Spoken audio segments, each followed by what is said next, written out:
The Bunker household begins with a familiar argument echoing through the dining room walls. Archie complains loudly about the phone cord stretching across the floor, nearly making him trip 3 times. Edith, stirring sauce in the kitchen, tells him patiently to simply pick up the phone instead of yelling about it. After grumbling and stepping over chairs to reach it, Archie answers only to be greeted by an emotional Barney Hefner on the line. Barney is sobbing uncontrollably, his words tangled with grief.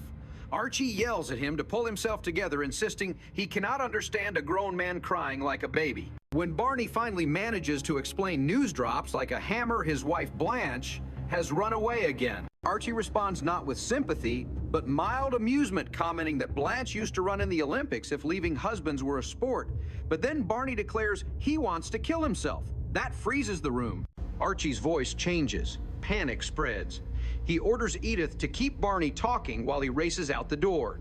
Upon reaching Barney's house, Archie finds him holding a rifle, distraught and confused.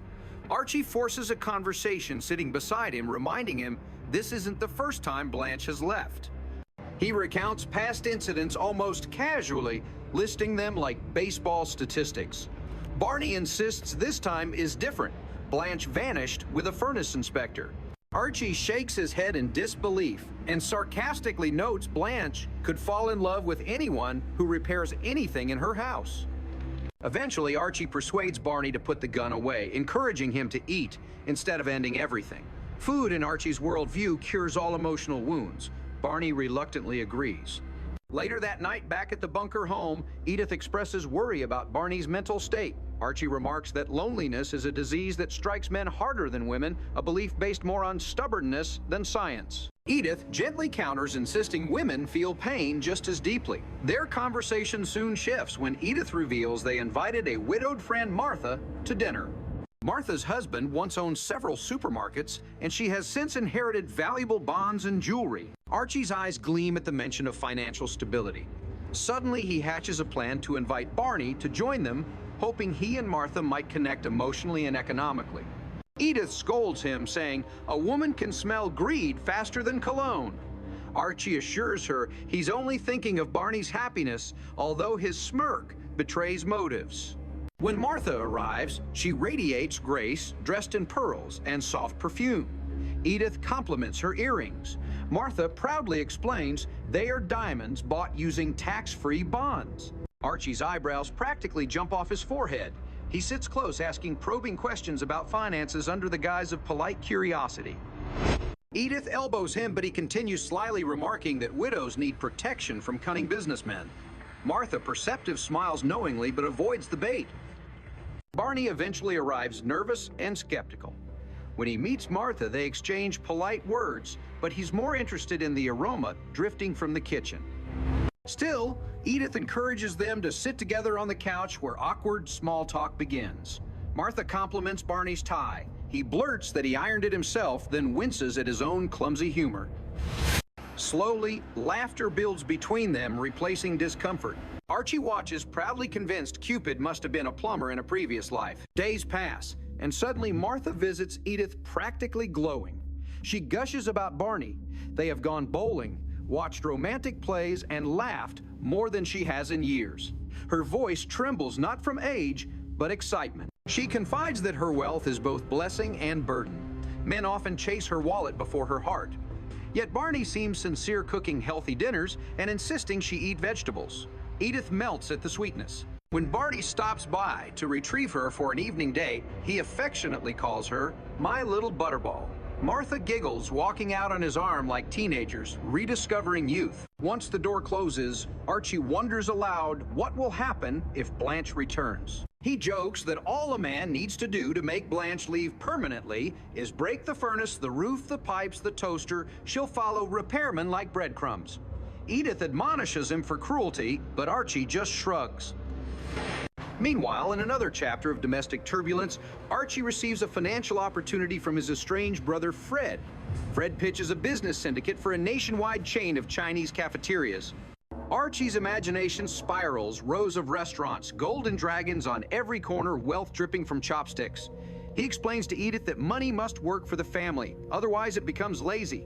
Edith, cautiously warns him about mixing family with business, recalling that Archie once knocked out Fred's tooth over a misunderstanding.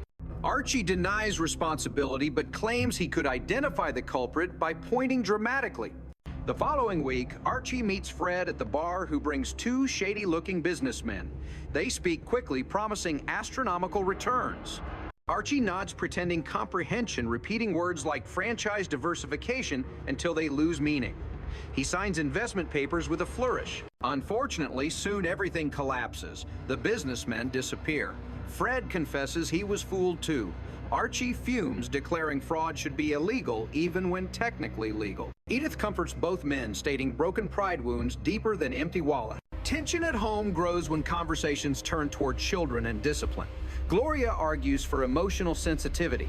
Mike quotes modern psychology. Archie counters by praising old-fashioned toughness, insisting beatings taught respect. Mike retorts that trauma isn't education. Archie yells back that previous generations turned out fine. Mike points to Archie as a counterexample. Edith sighs yet again. Another day brings burglary news throughout the neighborhood. Gloria panics, fearing criminals lurking outside. Archie mocks her anxiety until he learns one burglary occurred across the street. Suddenly, he instructs Edith to lock every window, every drawer, even the flower vase. When Gloria asks what a locked vase protects, Archie retorts that criminals are unpredictable. Later, Gloria welcomes Trudy, a thoughtful friend advocating gentle parenting. Archie feels threatened by her academic vocabulary. Trudy patiently explains that children internalize emotional patterns from their parents. Archie claims children internalize belts, not lectures. Mike rolls his eyes and sarcastically applauds Archie's wisdom, while Edith quietly tends to coffee, absorbing conflict. Events escalate when Gloria experiences stomach cramps. Panic erupts. Archie frantically prepares towels. Mike recites medical symptoms faster than a sports commentator. Edith calls the doctor, who diagnoses gastritis. Everyone exhales. Archie, regaining confidence, declares he knew it all along, brushing off hysterics he himself created. Family dinners continue, but a cloud of anxiety hovers. Gloria confesses she fears the future of motherhood. Society pressures her. What if she's not ready? Mike reassures her, saying love doesn't follow a calendar. Edith emphasizes trusting instincts, while Archie warns that delaying children may lead to regret. The emotional weight of expectations settles into furniture like dust in old cushions. At the same time, Barney's relationship flourishes. He visits, less frequently dressed, sharper smiling, wider. He thanks Archie for pushing him to meet Martha. Archie absorbs praise like sunshine. Meanwhile, the Chinese cafeteria investment becomes the household's running joke. Mike teases Archie by offering chopsticks at every meal. Gloria slips fortune cookies into Archie's lunchbox, each with sarcastic fortunes like invest wisely, not wildly. Edith laughs silently while Archie pretends to ignore them. Soon Fred returns apologetically, offering to repay some money. Archie forgives him, bonding over brotherly failure rather than brotherly wealth. Edith watches, lovingly whispering later that family is richer than any restaurant chain could be. Life slowly settles back into its chaotic routine until the next problem knocks on the door, because in this household, calm always feels temporary, like the pause between waves or the breath before another argument erupts.